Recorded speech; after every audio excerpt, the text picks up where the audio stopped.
James, présidentiel au Rwanda, un scrutin presque pour rien. C'est la thématique. C'est un peu comme cela que vous intitulez votre prestation ce matin. Présidentiel au Rwanda, un scrutin pour rien. Pourquoi? Presque pour rien. Oui, pourquoi? On démarre de là.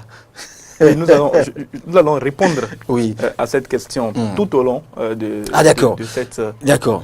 Et vous dites ici que ce vendredi 4, c'est pas vous qui le dites, c'est ce qui est. Ce vendredi 4 août 2017, que les Rwandais se rendent aux urnes dans le cadre de la présidentielle qui oppose Paul Kagame à deux autres adversaires. Alors, qui sont ces adversaires? Vous nous aiderez d'abord à connaître les adversaires de Paul Kagame, James William Bagidi, et pourquoi maintenant c'est une élection presque pour rien? Alors, quand vous demandez qui sont les adversaires de Paul Kagame, j'ai envie de vous répondre, je n'en sais rien. J'ai envie de vous répondre que ce sont d'illustres inconnus. Et cela vient justement confirmer, oui, confirmer que le scrutin au Rwanda se jouera sans le moindre suspense. Mais je les connais quand même parce que pour avoir quand même fait les recherches nécessaires et pour avoir étudié un peu l'histoire du Rwanda et suivi l'actualité depuis plusieurs années maintenant, je connais un peu donc ces deux adversaires. D'abord le Rwanda, on le voit sur cette carte, petit pays de l'Afrique centrale, tout petit, pays de l'Afrique centrale, mais dont le nom résonne dans le monde entier aujourd'hui comme étant celui du pays qui a connu le génocide le plus rapide de l'histoire de l'humanité. C'est malheureux, mais c'est ce qui est. En 1994, le pays a connu le génocide des Tutsis, les Hutus contre les Tutsis. Il y a eu 800 000 morts au minimum, certains parlent d'1 million de morts, et cela s'est fait en 3 mois, le plus souvent à l'arme blanche. C'est ce qui est le plus barbare dans l'histoire du Rwanda et qui pourtant cimente aujourd'hui le relèvement économique, le relèvement politique de ce pays-là, dont vous l'avez dit, qui est devenu un des partenaires les plus importants du Bénin. En tout cas, c'est le choix fait par le président de la République du Bénin, le président Patrice Talon, de créer un lien fort avec ce pays qu'est le Rwanda aujourd'hui. Vous avez donc demandé qui sont les adversaires de Paul Kagame, et plutôt que de vous répondre, je n'en sais rien comme beaucoup, vous aurez répondu, je vous citerai 2 noms. Il s'agit d'abord de Frank Habineza, qui est leader du seul parti politique toléré dans le pays, le seul parti d'opposition toléré dans le pays. Frank Habineza, qui est donc leader du parti des Verts et qui est candidat à cette élection présidentielle face au président Paul Kagame. Frank Habineza a longtemps vécu en exil. Il est revenu il n'y a pas longtemps à l'aune de cette élection présidentielle. Frank Habineza était parti à un moment où la répression politique, notamment contre son parti, était au plus fort donc, au Rwanda. Frank Habineza a dû quitter le Rwanda quand le vice-président de son parti a été sauvagement assassiné à Kigali, et il a donc senti que sa vie à lui-même était probablement en danger, et donc leader du Parti démocratique des Verts, il a rapidement quitté le pays afin de sauver sa vie. Il est donc revenu cette fois-ci pour se présenter à la présidentielle. On le voit sur cette image à l'occasion de quelques meetings qu'il organise. On parlera même de rencontres. Il y a parfois plus de journalistes que de public pour venir le suivre, Frank Habineza. Mais il n'est pas le moins populaire des deux candidats de l'opposition. L'autre, c'est Philippe Mpayimana. C'est un illustre inconnu. Il est un indépendant. Il n'a pas de parti politique. Il est indépendant. Et il est rentré également, lui aussi, au pays pour se présenter pour cette élection présidentielle. Lui aussi, c'est un illustre inconnu. Il n'avait pas donc, il s'était pas fait enregistrer au plan politique au Rwanda comme étant une personnalité de premier plan. Voilà donc les adversaires de Paul Kagame. Il aurait pu y en avoir d'autres si la commission électorale nationale n'avait retoqué plusieurs candidats. Voilà donc qui sont les adversaires de Paul Kagame, et face à des adversaires comme ceux-là, on peut dire sans risque de se tromper que l'élection présidentielle au Rwanda est jouée d'avance. C'est vous qui le dites. On attend de voir James. S'il est promis à un succès incontesté ou incontestable, c'est forcément James William Gbaguidi parce que le président Paul Kagame a plusieurs atouts dans son jeu. Vous nous précisez ces atouts dont il est question? Alors, je prendrai d'abord le côté positif. Le côté positif des choses parce que le président Paul Kagame peut se prévaloir à la tête du Rwanda de succès pour le moins décisifs. Première chose, en 1994, Paul Kagame était à la tête du Front patriotique rwandais. C'est un mouvement de rébellion. Il faisait partie des leaders du Front patriotique rwandais qui ont décidé, pour lutter contre le Front patriotique rwandais, d'ailleurs que le génocide a été déclenché, et c'est un parti, globalement, c'est un groupe qui était à l'époque composé majoritairement de Tutsis. Donc Paul Kagame était donc à la tête de cette armée qui a eu les moyens nécessaires pour mettre fin au génocide au Rwanda. En effet, donc, c'est quand le Front patriotique rwandais a réussi à prendre la capitale Kigali en 1994, en juin 1994, que le génocide a progressivement pris fin. Sinon, entre avril et juin, le génocide battait son plein et le pouvoir en place, le pouvoir même de Kigali était l'organisateur en chef du génocide qui s'est déclenché. Tout le monde s'en souvient après l'accident, non pas l'accident, l'attentat contre l'avion du président Juvenal Habyarimana, voilà, qui revenait donc d'un voyage officiel avec son homologue burundais. L'avion donc a été abattu lors de l'atterrissage à Kigali et dès le lendemain, le 7 avril, le génocide commençait avec le massacre de plusieurs familles de Hutus à travers tout le pays. Paul Kagame a donc le mérite, avec ses hommes, d'avoir réussi en infligeant une défaite cinglante à l'armée rwandaise, donc à mettre fin au génocide. Et ça fait partie des premiers éléments que l'on peut mettre à son actif. Deuxième chose qui n'est pas des moins importantes, Paul Kagame, depuis qu'il est au pouvoir, a organisé le pays de manière à ce qu'on n'entend plus parler d'ethnie. Par le passé, sur les cartes d'identité, on avait les ethnies. Et donc, c'est même qui était précisé. Et à l'occasion donc du génocide, les génocidaires exigeaient de voir votre carte d'identité. S'ils voient dessus que vous êtes Hutu, vous êtes Tutsi, vous êtes automatiquement assassiné, sauvagement assassiné. Quand vous êtes Hutu, vous pouvez être épargné. Mais si vous tentez de protéger un Tutsi, vous êtes également exécuté. Et donc, désormais, on ne parle plus d'ethnie, il n'y a plus de ces mentions-là sur les cartes. Et dans la société rwandaise, l'évocation même des ethnies est totalement interdite. La loi sanctionne de façon très sévère les discriminations ethniques qui pourraient avoir lieu. L'évocation des termes Hutu et Tutsi est totalement interdite. Plusieurs candidats de l'opposition ont été rétorqués donc pour avoir, à un moment ou à un autre, laissé entendre ou laisser apparaître leur côté, leur ethnicisme.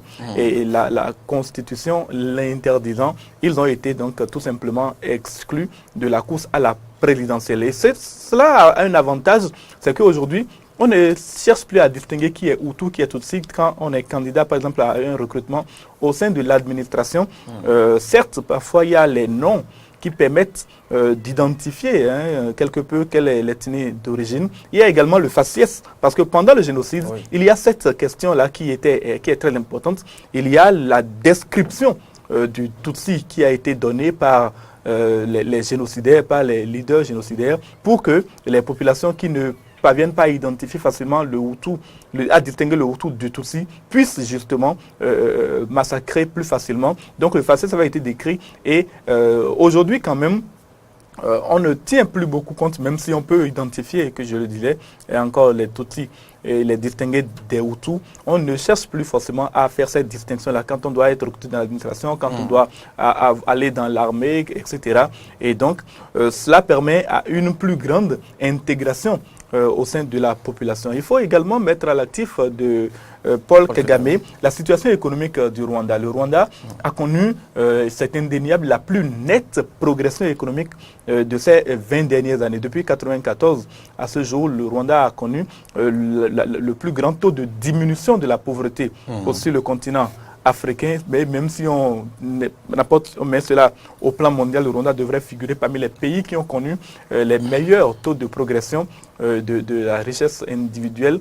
Ce n'est pas pour autant que les Rwandais sont devenus riches, mais quand même la situation économique du Rwanda est des plus enviables aujourd'hui sur le plan de cette évolution. On peut même évoquer en cela un sujet que nous avons traité ici même, c'est la mise en place à Cotonou d'un hub pour la compagnie aérienne du Rwanda, Rwandair. Ce hub qui a été inauguré par les ministres des Affaires étrangères du Bénin et du Rwanda, et qui montre à quel point aujourd'hui le Rwanda est devenu une plaque tournante, un point central de la question du développement sur le continent africain. Donc, Paul Kagame a à son actif beaucoup de choses. Je vais justement y revenir tout à l'heure. Je vous laisse poursuivre d'abord. Et tout cela, en tout cas, concourt à le positionner comme le candidat qui a les meilleures chances pour se succéder à lui-même à l'occasion de cette présidentielle. Même si ce n'était pas le cas, puisqu'il n'a pas d'adversaire de taille en face. Parlons bilan de Paul Kagame. Cela fait l'unanimité, le bilan économique, le bilan social. Mais le Rwanda ne va pas pour autant mieux sur le plan politique. Oui, c'est sur le plan politique que Paul Kagame connaît une situation, en tout cas que le Rwanda connaît une situation sous Paul Kagame qui n'est pas loin de ce qu'on peut appeler un totalitarisme ou une dictature. Paul Kagame a une tendance à la répression qui est assez facile. C'est un homme qui est issu des forces armées, il est issu d'une rébellion et donc c'était un leader assez rigide quand il est arrivé au pouvoir. D'ailleurs, je me souviens très bien, quand Paul Kagame est arrivé au pouvoir, il était vice-président aux côtés d'un Hutu qui était membre de la rébellion comme lui. En fait, c'était une façon de montrer que cette rébellion n'était pas une rébellion Tutsi, mais une rébellion qui est mixte, qui unissait un peu le peuple, qui avait pour intention de régler le problème ethnique au Rwanda. Et c'était Pasteur Bizimungu, c'est comme ça qu'il s'appelle, qui était président de la République. Et Paul Kagame a réussi à écarter Pasteur Bizimungu en l'envoyant notamment en prison. Et Pasteur Bizimungu, je pense qu'il doit y être encore, je n'ai pas vérifié, il doit y être encore, à moins d'avoir déjà passé l'arme à gauche dans les geôles du Rwanda. Et il fait partie donc de ceux qui ont été écartés pour que Paul Kagame devienne le leader incontesté depuis 2003 et unique au Rwanda. On a également que le président Kagame a complètement muselé la presse. Il y a une répression médiatique extrême, pas de parti d'opposition qui puisse critiquer de façon très ouverte son action. Les journalistes sont emprisonnés, harcelés, certains sont même tués. On ne peut pas affirmer que c'est une action gouvernementale, que c'est une action, ce sont des choses qui émanent du gouvernement, mais quand un pouvoir est en place et qu'il ne met pas en œuvre les conditions nécessaires pour la liberté d'expression, forcément, on l'accuse de ne pas donc protéger sa liberté. L'autre chose également, c'est que l'opposition, elle est traquée à l'intérieur du pays, mais également à l'extérieur. Il y a des exemples assez notables. La répression de l'opposition est allée jusqu'à l'assassinat de plusieurs leaders d'opposition dans des hôtels particuliers à l'extérieur, notamment en Afrique du Sud, notamment au Kenya, où des personnes qui se sont donc déclarées ouvertement opposées à Paul Kagame, des gens qui ont fait partie de l'armée patriotique du Rwanda, c'est l'armée du Front populaire, du Front patriotique rwandais, le parti de Paul Kagame. Ces gens-là qui se sont donc plus tard retournés contre Paul Kagame ont dû s'exiler et je me souviens notamment donc de l'assassinat de certains de ces leaders-là en Afrique du Sud, et alors qu'ils étaient en train de faire la promesse de témoigner à l'occasion d'un procès au cours duquel ils voulaient démontrer, en tout cas, ils voulaient accuser le président Kagame d'avoir participé à l'attentat qui a conduit à la mort du président Juvenal Habyarimana, et donc qu'il serait en partie responsable du déclenchement du génocide, ce dont naturellement le président Kagame se défend totalement.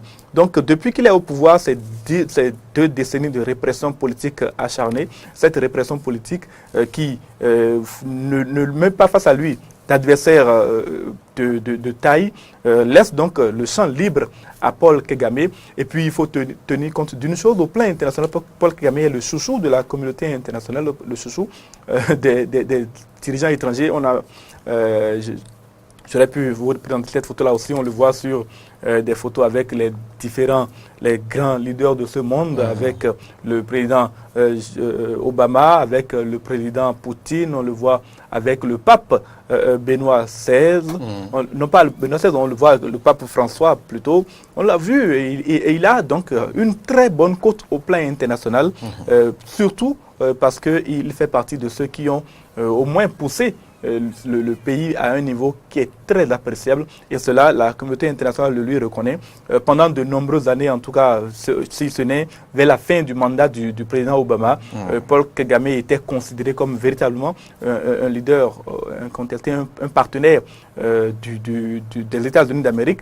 Et à ce titre-là, pendant longtemps, les États-Unis d'Amérique ont refusé de reconnaître que l'armée rwandaise participait à la déstabilisation de la région du Kivu en République démocratique du Congo, bien que des enquêtes aient prouvé que certains des soldats qui faisaient partie du M23 étaient d'origine rwandaise et qu'ils étaient entrés au Congo notamment pour lutter contre les FDLR, le Front démocratique de libération du Rwanda, qui est composé des anciens génocidaires qui, à la fin du génocide en 1994, se sont réfugiés donc en République démocratique du Congo et que Paul Kagame tient absolument à éradiquer. Et donc voilà un peu tout ce qui permet aujourd'hui de dire que Paul Kagame n'a pas de risque dans cette élection présidentielle. C'est lui le prochain président du Rwanda. Mais peut-on dire, James, que la situation actuelle qui prévaut au Rwanda est de nature à faire rêver les autres chefs d'État africains? Oui, en partie, en tout cas pas tous. Pas tous, parce qu'il y a beaucoup de chefs d'État africains aujourd'hui qui ont envie d'avoir une mainmise telle que Paul Kagame l'a sur son pays et d'avoir en même temps une telle popularité. Vous avez vu cette image de la campagne électorale de Paul Kagame. Il est extrêmement populaire. Il a été élu à plus de 90% des voix. Chaque fois qu'il s'est présenté à une élection présidentielle, on ne doute pas de sa capacité, cette fois encore, à dépasser les 90% des suffrages. Ce n'est pas forcément parce qu'il y aura eu fraude électorale, c'est surtout parce que Paul Kagame a une très grande popularité au sein de son pays. On le sait très bien, Paul Kagame a mené son pays. D'abord, il a fait tourner le dos à des puissances occidentales qu'il considère comme étant nuisible pour l'image de son pays, pour l'histoire de son pays. Et notamment, je citerai la France, qu'il accuse d'avoir soutenu les génocidaires. Au point de modifier la langue officielle. Et absolument, au point de se tourner totalement vers l'anglais. Le président Kagame également laisse voir en sa personne un leader africain qui promeut l'indépendance complète de l'Afrique. Voilà autant de choses qui plaisent à d'autres chefs d'État africains, avoir une telle popularité à l'interne et n'avoir pas d'opposition véritable pour vous contrecarrer. Voilà autant de choses qui peuvent plaire à des leaders africains quand je pense au Cameroun, quand je pense à d'autres pays comme l'Afrique du Sud, où le président de la République a de sérieuses difficultés. Quand je pense même à des pays d'Afrique de l'Ouest, il y a encore beaucoup de choses que le Rwanda peut apporter en termes d'exemple et je ne suis pas sûr que cela ait échappé au président de la République du Bénin quand il a décidé de mettre en place ce que l'on peut appeler désormais l'axe Cotonou-Kigali. Oui, mais est-ce là un bon choix, ce partenariat d'avec le Rwanda? Absolument, moi je ne vois pas d'inconvénient particulier. Il est vrai que le Rwanda n'est pas une véritable démocratie, n'est pas un pays de liberté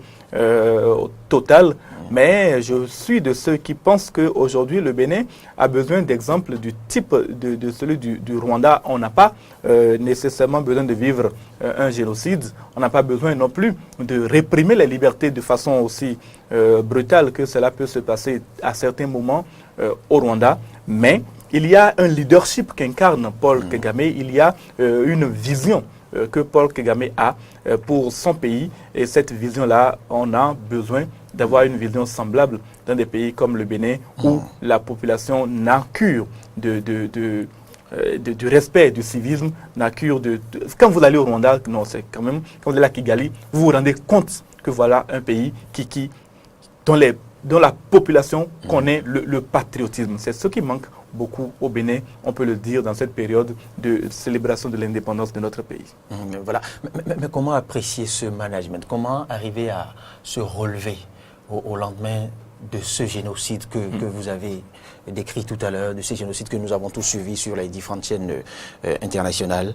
Comment arriver à se relever et être à ce niveau de progrès? On a connu des pays, oui, on a connu des pays qui ont connu des génocides similaires, peut-être pas autant, mais on a connu des situations dans lesquelles ce progrès le relèvement est toujours très, très difficile. Et c'est en cela même que Paul Kagame a du mérite d'avoir donc décidé, d'avoir choisi de prendre des décisions hardies.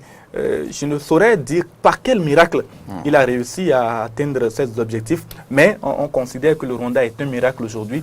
Et s'il en est arrivé là, des exemples existent qui lui ont montré certainement la voie. Je prendrai Israël avec le génocide des Juifs à l'occasion de la Deuxième Guerre mondiale, après avoir massacré 6 millions de Juifs. Après que 6 millions de leurs compatriotes aient été massacrés, les Juifs ont trouvé le moyen de fonder l'État d'Israël. On connaît toutes les controverses liées à l'emplacement de l'État d'Israël aujourd'hui, à son comportement au plan international. Mais quoi qu'il en soit, le génocide est comme un ferment qui a permis à ce peuple de s'unir, de se relever. Et c'est exactement un peu, à mon sens, ce qui est en train de se passer au Rwanda. Et il fallait un grand leader à la tête de ce pays-là pour le relever. C'est Paul Kagame qui a trouvé la solution.